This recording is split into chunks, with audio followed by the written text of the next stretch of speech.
हस्तिनापुर गांव में रहने वाली सरोज के 5 बेटे थे। उसका पति जगदीश पेशे से एक कपड़ा व्यापारी था। कुछ वर्षों पहले जगदीश का स्वर्गवास हो गया था।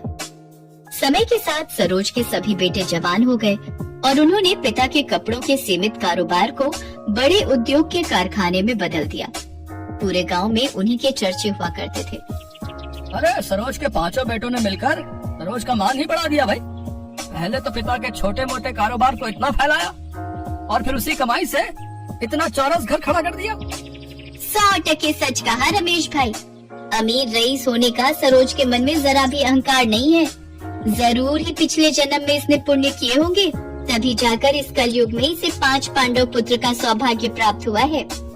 सरोज के प्रति गांव वालों के मन में काफी इज्जत थी। पैसे वाली होने के बावजूद भी उसके अंदर बिल्कुल घमंड नहीं था। अरे मेरे 5 पांडु, यहाँ पर आओ। माँ, कारखाने पर जाने के लिए देरी हो रही है, शाम को बात हो सकती है।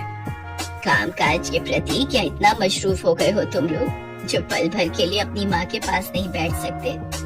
मोहन भैया, तुम माँ की बात सुन लो, हम चारों कारखाने जा रहे हैं। अरे ठहरो, मुझे तुम 5 से बातचीत करनी है। ये तस्वीरें देखो, मैंने तुम 5 भाइयों के लिए लड़कियां पसंद की हैं।